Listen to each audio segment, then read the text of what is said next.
पापा जी को सीने में दर्द हुआ तो हम लोग पापा जी को मिशन अस्पताल लेके गए 10:30-11 बजे रात के करीब।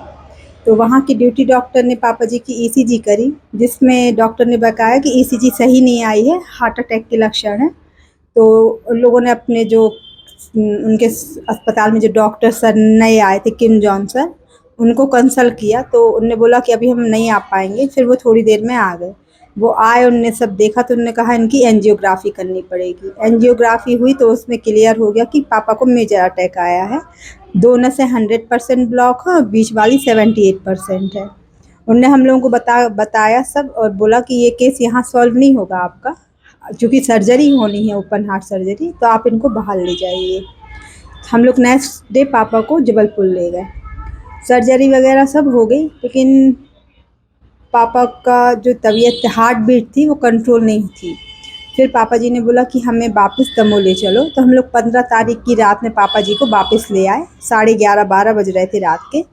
तो उस रात भी उनकी 2 बजे के बाद थोड़ी सी हार्ट बीट बढ़ी। तो जबलपुर के डॉक्टर ने एक टैबलेट दी थी, वेल हार्ट नाम की। उसको देने से हार्ट बीट 150 तक आ जाती थी। और फिर पापा 16 तारीख को बढ़िया रहे, पूरे दिन अच्छे रहे।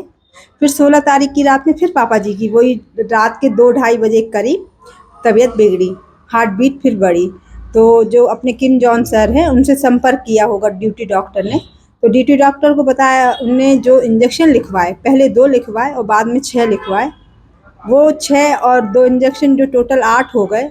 अब डॉक्टर ने उनको किस तरीके से दिए रात में 2:30 बजे के बाद, तो पापा की स्थिति मतलब अच्छी भली थी, जो बिगड़नी शुरू हो गई और पापा ने रिस्पॉन्स करना बंद कर दिया।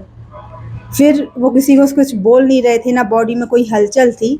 सुबह तक स्थिति वैसे ही रही। 10 बजे डॉक्टर ने करीब बात करी, 10:30 करीब डॉक्टर ने बोला कि अब इनसे सांस लेते नहीं बन रहा है, वेंटिलेटर पर रखना पड़ेगा।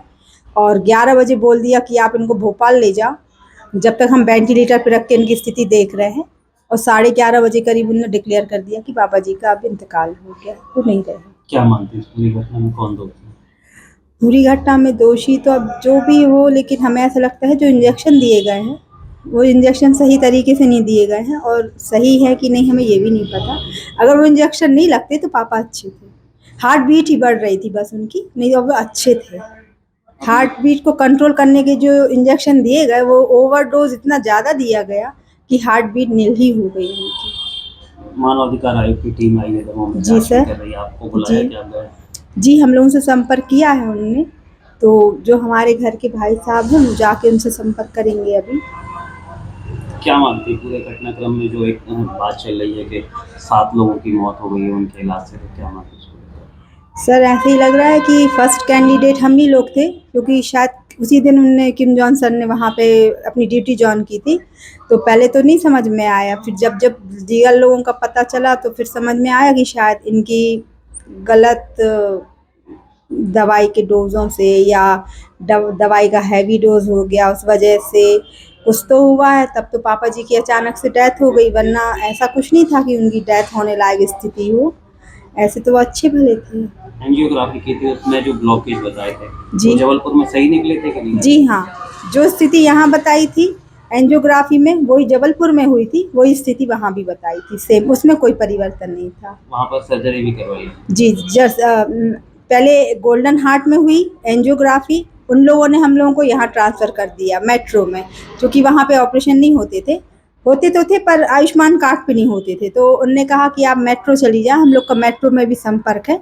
तो मेट्रो में हुआ था पापा जी का आयुष्मान कार्ड पे, पर ऑपरेशन थोड़ा सा वहीं से बिगड़ गया।